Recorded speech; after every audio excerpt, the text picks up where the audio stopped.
Alabama football completed its fourth practice yesterday, and the basketball transfer portal, it taketh away, then it giveth.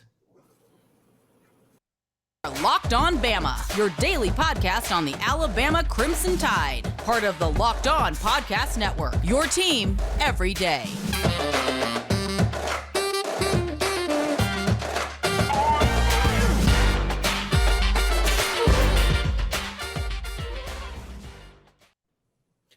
Hey, everybody, and welcome back into Locked On Bama. Luke Robinson, that's me. Jimmy Stein, that's him. Jimmy, Alabama lost Namari Niblack.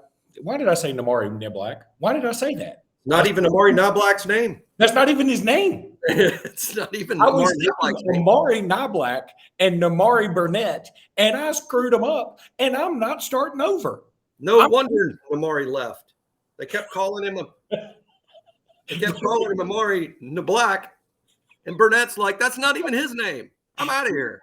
He was wearing it's funny, Namari Burnett's the only person who had Burnett on the back and Namari on a name tag on the front of his jersey because people like me kept screwing it up.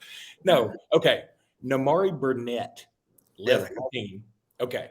Now, I want to talk about Amari Niblack later because I saw some pictures of him and they got me excited. Good pictures of him in football uniform, I should add. And now Alabama has brought in, apparently, or at least gotten a commitment from Jaykwon Walton, who once played at Georgia, played at Montgomery Carver. I saw him, or Carver Montgomery, either way you want to go. I've seen him play a few times in high school, and then I saw him several times in college. Of course, he played for Wichita State, too. I think he played for Shelton State, too. Correct. So he's – I mean, shoot, if anything, he's got like – a lot of places he sent postcards from, but I think he's a good player. He averaged almost 14 points a game last year for Wichita State. Sort of a rangy guy. He's a good three-point shooter. Not sure how good he is on the defensive end.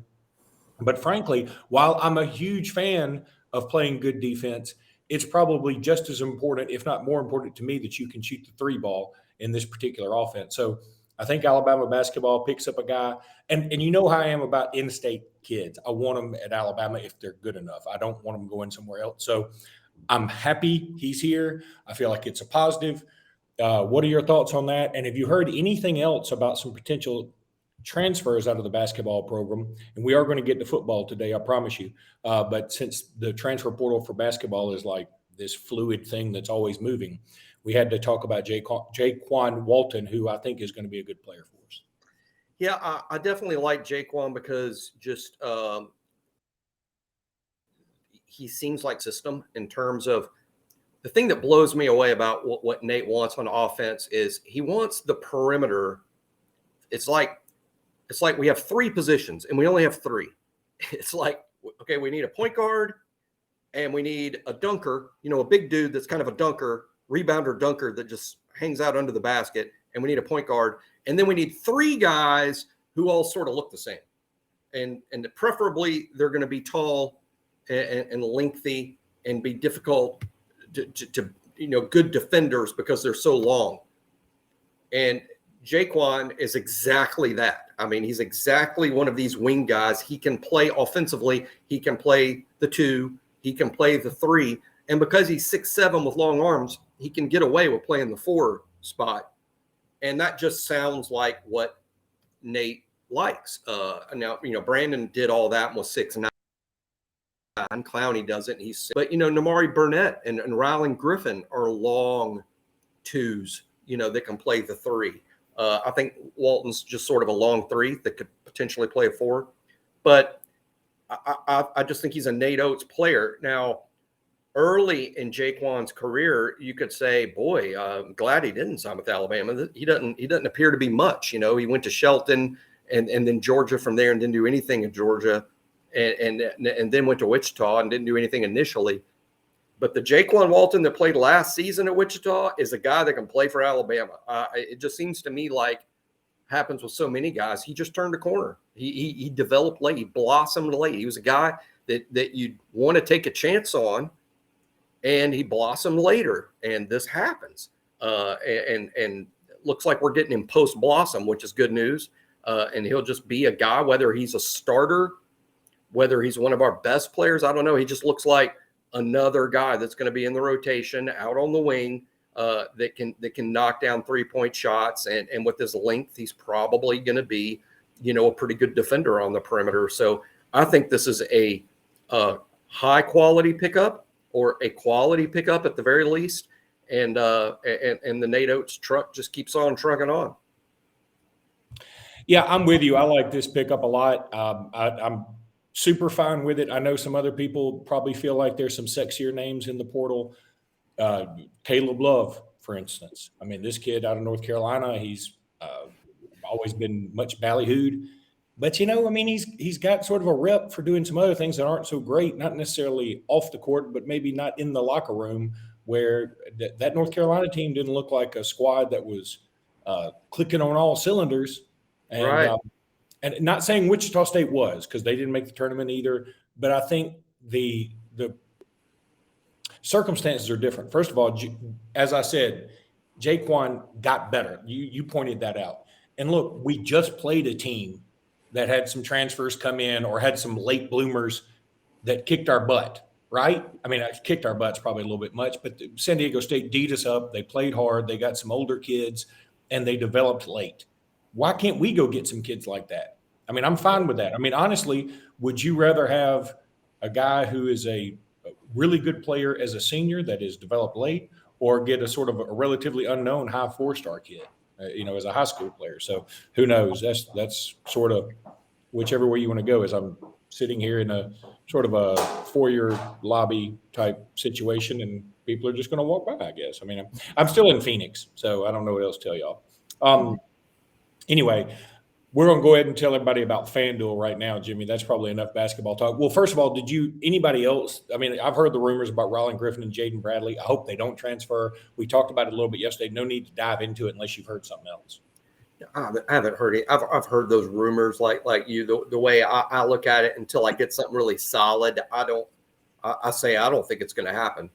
And I don't have anything solid. I don't know from within the program that they are leaving or they are staying. I'm just saying, since I don't, there's no reason for them to leave. And in this sense, if they stay, they will both be hugely significant players in the lineup next fall. I don't think this is a situation where they should be concerned about their minutes at Alabama. It would be substantial.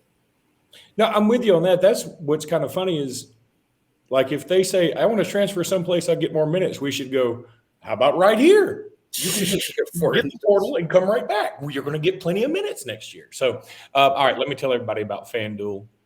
You know how much we love FanDuel, and the Final Four is heating up this weekend. There's no better place to get in on action than FanDuel, America's #1 sports book. That's because right now, FanDuel is giving new customers a no-sweat first bet up to $1,000. That's up to $1,000 back in bonus bets if your first bet doesn't win. Just go to FanDuel.com/lockedon and sign up to claim your early no-sweat first bet today. Then you can wager on everything from the money line to point spreads to which team will be cutting down the nets, all on an app that's safe, secure, and very, very easy to use. It's so easy to use, Jimmy and I can use it. So don't miss your shot at no-sweat first bet up to $1,000 when you join FanDuel today. Just go to FanDuel.com/lockedon to sign up. Make every moment more with FanDuel. I also want to thank all you guys for being loyal listeners and first listeners. And look, I can't say this enough, and I think some people say it and it's kind of BS. I don't know how much Jimmy reads them, but I read them a lot, as I'm about to get somebody come through here again. But I read them a lot. The comments that are in the YouTube section are really, really good, and I enjoy even the negative ones. As I think the Express number 6 just rolled right on through. But I'm telling you, there's nothing better. It's like, where in the world is Carmen Sandiego when Luke's doing a podcast? I mean, I could be on the back of a trash truck. I could be in a lot of places. Anyway, so Jimmy, let's get back to football. And really, I'm just going to let you have the floor here and talk about whatever you've seen in these last 2 segments, because I know practice has been going on. I've been in Phoenix. I've been keeping up. And I've been trying to hear things best I can, but I am in Phoenix on spring break with my children. I got one kid at Arizona State, obviously, and he turns 19 today. So fired up about Big Truett. Happy birthday, Truett. Happy birthday. And so just tell us what's been going on at practice. And then we can also, in the second segment, we can talk about your projected lineup for the offensive line too, that you have that on 3. Yeah, yesterday Alabama gave us a couple of cool interviews. Jaheim Oatis and Chris Braswell talked to the media yesterday. Both had interesting comments to say. I really encourage everybody to find those on RolledTide.com or we have them on the board at BamaInsider.com as well. Really interesting to get to know these guys. You know, there's a lot of new on this team to me. I mean, a lot of new, and it couldn't be better highlighted by the 4 guys that have spoken to the media so far. Kool-Aid McKinstry, who we do know pretty well. Okay, he's entering his 3rd year as a starter. J.C. Latham entering his 2nd year as a starter. We know him. We know he is, but we haven't seen him as a face of the team. He's a new face. The fact that he's a day one with the media guy, he's a new face of the team. Chris Braswell and Jaheim Oatis. Jaheim's a young guy. Braswell's been around for four years now, but he also hasn't talked to the media too much. So it's interesting getting to know these guys, and that's one of the things I enjoyed about yesterday. Whoa, I love the cough button action that you were able to employ there. That's fantastic by you. And just for the record, next time I say, hey, Jimmy, give us a bunch of stuff, it's got to be longer than 38 seconds because I wasn't prepared for you to stop right there. But I wasn't prepared. I wasn't prepared to fight some pop. It's really a cool day in Tuscaloosa. So we've opened all the windows and doors to cool everything down because it's real cool outside. It's a great day. And I didn't consider before I did the podcast. So I think I have all this pollen blowing in here. So too smart. But anyway, I've enjoyed those interviews. You're not going to learn a ton about the team from those interviews. It's not like they give away who's the starters, who's the backups, but you get to know the kids and they're all, it's all new. It makes me worry about the season to an extent, Luke, because I do admit, I think we have fewer established stars. We have fewer established stars, fewer guys going into the season that we know are star players. What I get excited about, though, Luke, is I think several guys are going to be star players. A guy like maybe even Caleb Downs, who's a true freshman.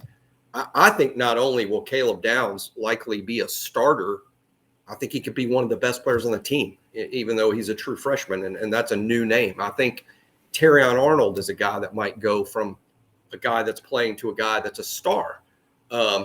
We have, the transfer from Georgia, Trez Marshall, probably going to play a significant role. He's a new guy. Obviously, the offensive line, the left tackle in the video and photos that have been sent out by Alabama, the left tackle has been Elijah Pritchett, who's new. But I think he's going to be a big star in college football. Running back, how about this? We know Jace McClellan. He's solid. He's kind of proven to an extent. But I think guys to be excited about are guys like Jam Miller, a freshman like Justice Haynes.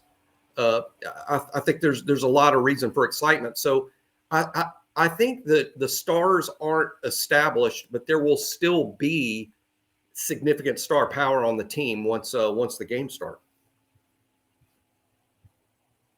Yes, I was muted again. Well, it's a good. Well, I mean, you have to mute when you're doing the show from Grand Central Station. That is very true. But so you may have said this, but I had again, I think the A train had just let off. So did you mention Jaheim Oatis? We've talked about him in our past about how he's lost so much weight and looks good. Right. He has literally lost a 12-year-old. I mean, he's lost 100 pounds. Yeah. And I guess I'm getting to the point I shouldn't, but I'm getting to the point of, has he lost too much? Yeah, I think he has actually. And I think what Jaheim's going to be doing between now and the fall is adding weight, but adding the good weight. I think he's now reached or gone beyond okay, Jaheim, first thing you got to do is lose all the bad weight. You got to lose all the bad weight. Well, how about on his way to losing all the bad weight, he played at like nearly an all SEC level. he affects so many plays, and it's a good. I can do a whole show on Oatis because look, I think as fans we have a tendency, a stat line, a stat sheet, how many tackles, how many sacks, how many tackles for loss. Jaheim Oatis is never going to have a great stat line, and neither did Terrence Cody when he was an All-American at Alabama. But the reason Cody was an All-American and the reason Oatis is on his way is because they affect the play. And it's big. It's big. It might not dent the stat line, but when the other team's play call is, all right, we're going to run the power play and we're going to hand it to the back, and the back is going to attack an A gap, okay? Meaning, just to the right or left of the center. So that's the play call. And Oatis is in the game for Alabama. The ball snapped, and Oatis whips a center. He whips a guard, and the back takes the handoff, and he's running towards the A gap, and all that's staring at him is a big crimson 91. Oh, I've got to bounce this outside. And he ad-libs. No one has blocked that scheme for him. They're all blocking an inside scheme. He's having to bounce outside, and now what the running back's doing doesn't match the blocking scheme, and he's going to gain maybe a yard, maybe a yard and a half before a linebacker or a safety gets him to the ground. And Jaheim Oatis is credited on the play with nothing at all. It's a 0 for him. But really, is it? Because Jaheim Oatis made the entire play. The whole play blew up because Oatis couldn't be blocked, and he changed the whole plan for the offense to the point that all the offense could do was make a yard and a half or 2 yards. Or just like a pass rusher, the quarterback's got a 3-step timing route, a 3-step drops, 3 steps and the ball's out. But by the time he gets to his 3rd step, he's about to get hit. And he throws the ball on step 2.5. Now the receiver's not where he's supposed to be. The ball got out too early. There's a chance it's going to be picked. There's certainly a chance it's going to be incomplete. The play did not go anywhere like the offense drew it up because a pass rusher got to the quarterback before they could get ready. So it's plays like that's why we need to watch the tape and watch the games and don't just read the box score to figure out who the best players are. I had to go find a picture of Jaheim Oatis, the new improved Jaheim Oatis, and there he is on the left. God, if that was him on the right, I mean, it would be like Project Makeover. I mean, that's Chris Braswell. And Braswell looked great too. But the Jaheim Oatis pick, he looks like a heck of a human being. I mean, no doubt. But if you didn't know what he used to look like, you may say, okay, he's a big dude, whatever. But because I know what he used to look like, that's one of the most impressive pictures I've ever seen. It really is. He's the poster child for what Alabama does scientifically. The Alabama's sports science, the collision of sports science and the nutrition, to say nothing of the strength and conditioning work.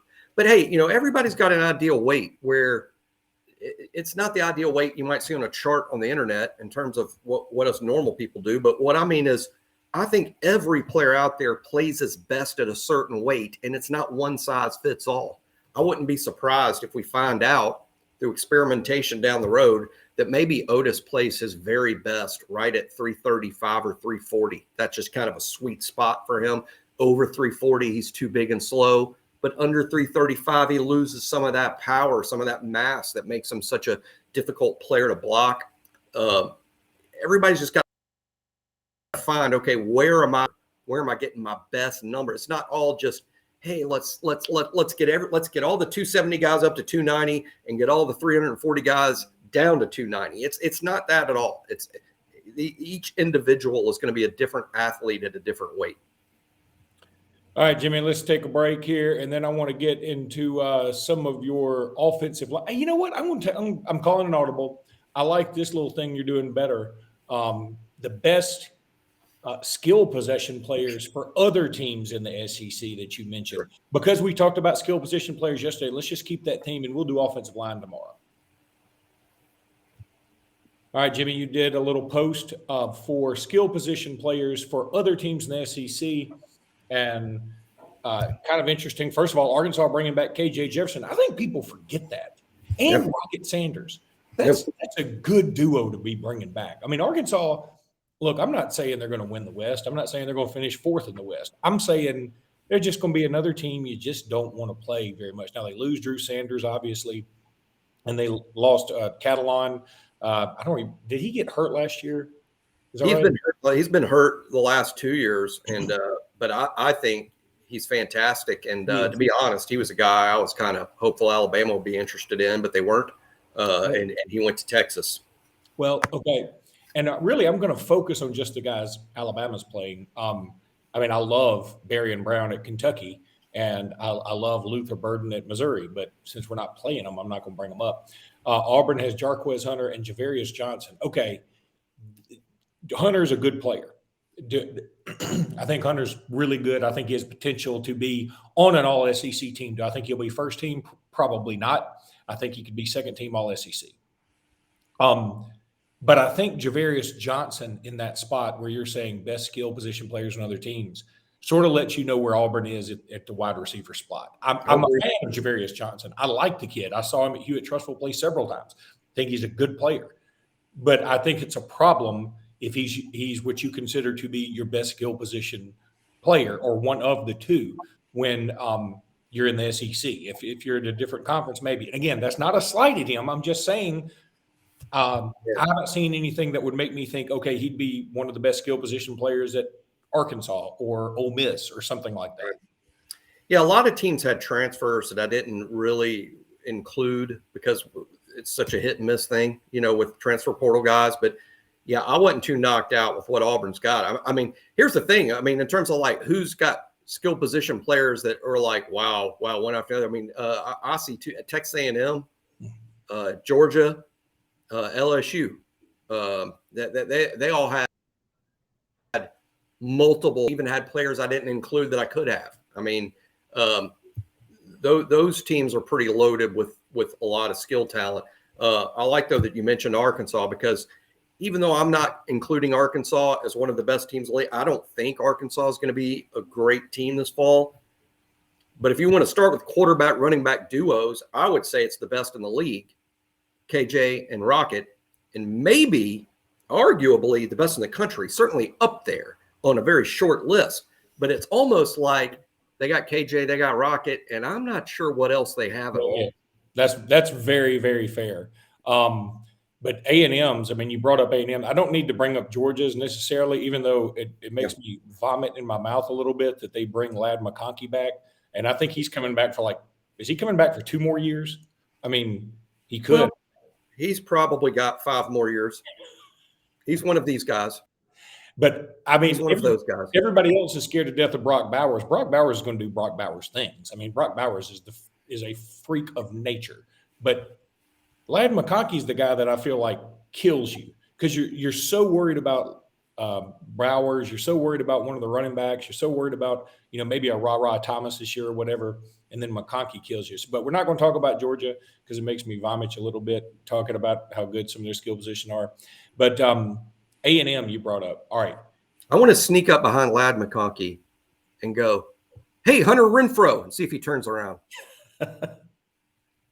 He went. That's what he should go for Halloween. He should go as Hunter Renfrow. Nobody would know. Okay, A&M. You brought up Connor Weigman. Okay, I mean, I think he had a game or two that he wasn't awful. He had some other games where he wasn't great. He was pretty good. I thought he was pretty good down the stretch. Beat LSU. Yeah, but the wide receivers, A&M's wide receivers should be the envy of the league. Evan Stewart, who we know is ridiculous. Moose Muhammad, who can be really, really good. And then Aniyah Smith, who may be the fastest receiver in the conference. Yeah, all 3 of those guys are all conference level talents. They have 3.